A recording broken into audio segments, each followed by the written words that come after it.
दोस्तों STET 2023 के paper 1 के साइंस विषय का जो आंसर की जारी किया गया था पहली बार, उसमें 50 से अधिक प्रश्नों के गलत उत्तर BSEB ने जारी किया था, जिसका कल दिन भर विरोध हुआ। विरोध का असर भी हुआ कि शाम में BSEB ने गलत उत्तर कुंजी को वापस ले लिया। इसके लिए BSEB और बिहार सरकार को धन्यवाद कि उन्होंने अभ्यर्थियों की मांग पे गंभीरतापूर्वक विचार किया और हम लोगों की बात मानकर गलत उत्तर कुंजी को वापस ले लिया। आज नया उत्तर कुंजी साइंस विषय का जारी किया गया है। अभ्यर्थियों द्वारा हमें बताया गया कि इसमें भी 8 से 10 प्रश्नों के उत्तर गलत दिए गए हैं। म्यूजिक सब्जेक्ट वाले भी हमें फ़ोन करके बता रहे हैं कि उसमें भी गलत उत्तर दिए गए थे 8 से 10 प्रश्नों के। सोशल साइंस वाले भी हमें फ़ोन करके बता रहे हैं कि सोशल साइंस में भी गलत उत्तर दिए गए हैं। इसी तरह अन्य यानी कि कहा जाए तो सभी विषयों में, सभी पेपर में 8, 10, किसी में 12, किसी में 15 प्रश्नों के गलत उत्तर दिए गए हैं। तो अभ्यर्थियों से हम अपील करते हैं कि जिस प्रश्न का भी उत्तर आपको गलत लगे उस पर आपत्ति जरूर दर्ज कीजिए, क्योंकि ये प्रावधान किया गया है।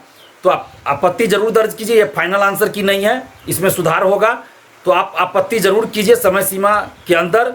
जिन सब्जेक्ट्स का पहले आंसर की जारी हो गया और आप लोगों ने आपत्ति दर्ज किया है, उस पर भी BSEB को विचार करना होगा। और BSEB से, और खासकर BSEB के अध्यक्ष आनंद किशोर जी से हम अनुरोध कर रहे हैं, उनसे मांग कर रहे हैं कि आप अपने तथाकथित एक्सपर्ट टीम को चेतावनी दीजिए कि एक भी प्रश्न का उत्तर गलत नहीं होना चाहिए, यानी कि एक भी गलत उत्तर नहीं होना चाहिए, गलत उत्तर पे मूल्यांकन नहीं होना चाहिए। क्योंकि एक भी प्रश्न का अगर गलत उत्तर देकर मूल्यांकन होता है तो इससे हजारों अभ्यर्थियों को नुकसान उठाना पड़ता है।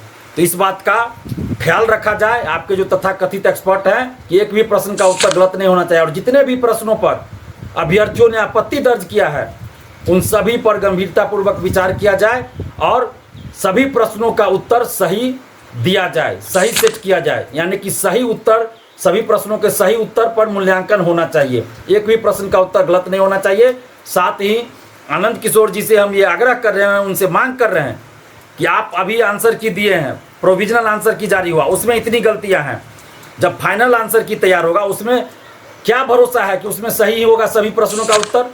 तो इसलिए आप फाइनल आंसर की को भी जारी कीजिए, यानी कि मूल्यांकन से पहले आप फाइनल आंसर की जारी कर दीजिए, ताकि अभ्यर्थी देख सके कि किन प्रश्नों का उत्तर क्या दिया गया है। अगर उस पर किसी को आपत्ति हो तो उस पर भी वो लोग अपनी बात रख सके, आपत्ति दर्ज कर सके। ये होना चाहिए, एक भी प्रश्न का उत्तर गलत नहीं होना चाहिए। BPSC PT में ही पहले होता था कि फाइनल आंसर की रिजल्ट के बाद जारी किया जाता था और उसमें कुछ गलत दे दिया जाता था। हम लोगों ने पिछली बार जब आंदोलन किया तो अब देखिए BPSC में 68वीं से क्या हुआ कि फाइनल आंसर की रिजल्ट से पहले प्रकाशित कर दिया जाता है, और उस पर भी अगर आपत्ति हो तो आप दर्ज कर सकते हो। तो इसीलिए इसी आधार पर BSEB के चेयरमैन आनंद किशोर जी से हम आग्रह कर रहे हैं, विनती कर रहे हैं, मांग कर रहे हैं कि आप फाइनल आंसर की पहले जारी कर दीजिए, रिजल्ट से पहले, मूल्यांकन से पहले फाइनल आंसर की जारी कीजिए। साथ ही आप आंसर की तो जारी किए, इसके लिए धन्यवाद देते हैं, लेकिन आपने स्टूडेंट्स का रिस्पॉन्स शीट क्यों नहीं जारी किया?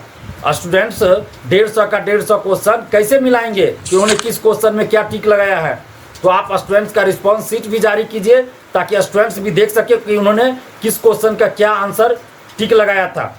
तो इसके लिए आपको रिस्पॉन्स शीट भी स्टूडेंट्स का जारी करना चाहिए, ये हम मांग कर रहे हैं। और इस बात का पूरा ख्याल रखा जाए कि किसी भी परिस्थिति में एक भी प्रश्न का उत्तर गलत न हो। इसके लिए आप अपने एक्सपर्ट टीम को चेतावनी दीजिए, ताकि एक भी प्रश्न का उत्तर गलत ना हो। धन्यवाद, जय हिंद।